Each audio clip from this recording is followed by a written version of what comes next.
piece of it. But there are many, many domestic violence programs in the greater Chicago area and in Northwest Indiana that provide transitional housing, emergency shelter, residential shelter. It's free of charge. So, you know, people who are kind of on the fence and you're not sure and you don't want to live in a shelter, at least check it out. At least find out what's available, what's out there. It doesn't cost any money, you know, to access these services. One thing that we teach, that I empower, because I empower people to dream big, love, lead, and succeed.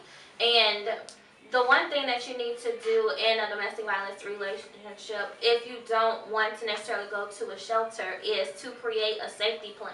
Yes. Now, the safety plan is going to tell Yes. you need to have code words with at least 1 to 2 people who are outside, who know about the situation, who are not judgmental, but at the time that you give them the code and say, hey, let's go shopping, that means I need to pick you up at this time, and that means it's time to go. That duffel bag is in the trunk. It's time to make moves because I'm about to escape. So you all, and this is somebody that the abuser don't know about. They don't know any information about. So you want to make sure that you have code words.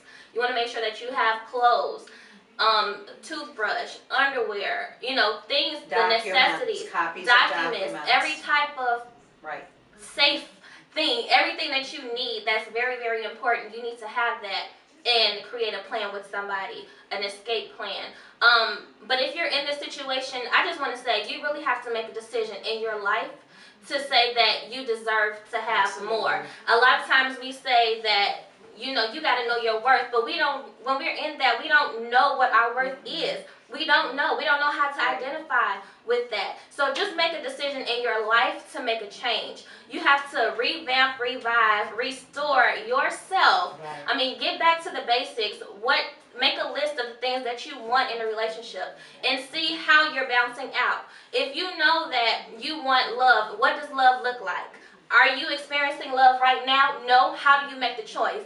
You know, how do you make that change for yourself? It's not enough to say that I don't have the money, I don't have this, I don't have that. When you're ready, when you're sick and tired for real, you're going to make a change. You're going to make that decision and you're going to do that. So I just want to put that out there.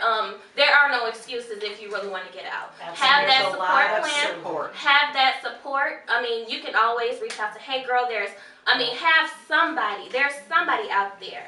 And just go for it. And Pastor, when you talked about the men, can I say that this is why it's important that the fathers reach out, that they're in their daughters' lives, so that daughters don't find themselves in situations like that. Fathers that are stable and in their sons' lives, so that sons don't find themselves the perpetrator with their hands cuffed behind their back, being carried off someplace. It is so important. If I had to speak to men, it is so important for you to be in the lives of your children. They are not just someone you carry on your shoulder and say, that's my boo, that's my that.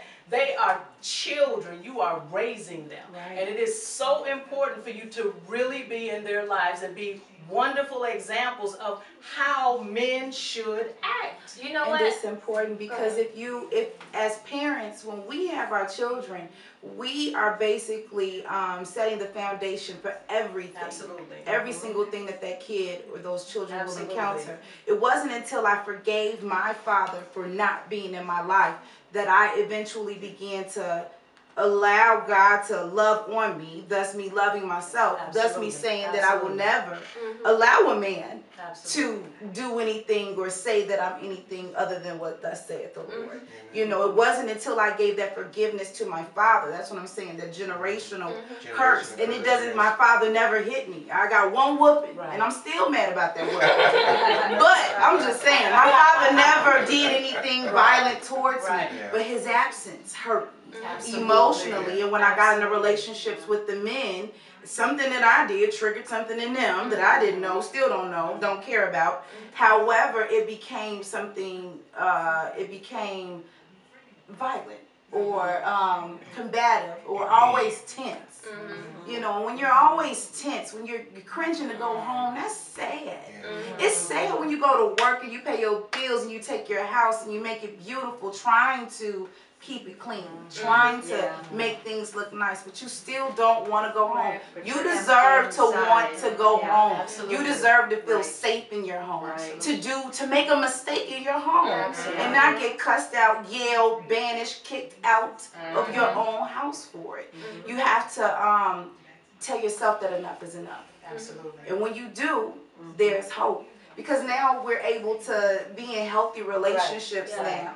To have someone tell us something and really trust that it is. And when you do, Kara touched on something, you have to forgive. Yeah. You have to forgive. It's what unlocks it. It is I what think the frees important you. thing, I think the important thing is to really forgive yourself. Because I know when I was going through my situation, it was like, you did this to me. You know, I wanted him to feel what I was feeling. He didn't feel it. At all. He didn't feel it. Right. So He's although not I'm going asking to. him, Right. I wanted him to so bad just come to me Right. and say, I'm sorry, this is what happened, you know, Yeah. I'm sorry. You know, I didn't Not know. gonna happen. That didn't happen. Right. So as long as he's saying no, that's not gonna happen, I was getting angry. So I had to forgive myself. I had to, okay, whatever. He's not gonna admit that this happened. He's gonna take matters into his own hands and handle it the way that he wants to handle. I'm just gonna pray that God handles that situation. But for me, I was getting angry. Every time I saw him, every time the phone rang, I was getting angry.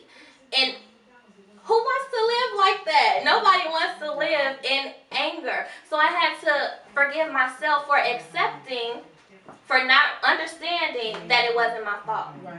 You know, that I do deserve more. And Sylvia, you said something about the fathers being in the home. I did have my father.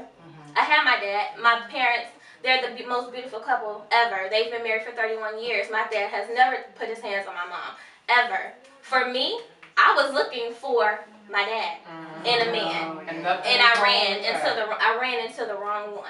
But the way that he made me feel initially was the way that I witnessed in my mom and dad's relationship. So, the hugging and the kissing and the, opening up the doors and all that stuff, I witnessed that in my home and I wanted that. So he gave that to me. And I was immediately, I didn't go into the relationship as a girlfriend. I was the wife. 17, 18 years old, I was going in as the wife. You don't know nothing about that, Right. At all. at all. Until things started happening. immature. He didn't have his father.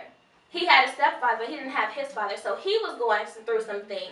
So you really just have to be aware of what domestic violence is, know the signs, and if you're, just make a decision to change your life. It's really all you. We've got you can see this subject is something we could talk about for a long time, but we're gonna have to stop because Tracy's arms over there is gonna fall off. Hey, if you want to have more information about this subject, call the radio show and tell them you want to hear more about domestic violence on the Let's Stay Together radio show. I want to just say one thing in closing is that you see these beautiful ladies that are here.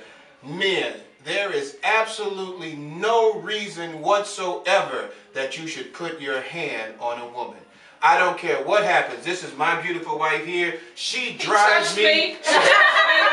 She drives me up the wall. She angers me. We get angry at each other. We've been married for 20-something years. We've had our issues. But it's never been a time that I need to put my hand on her. It's better for me to walk away than have to do something like that.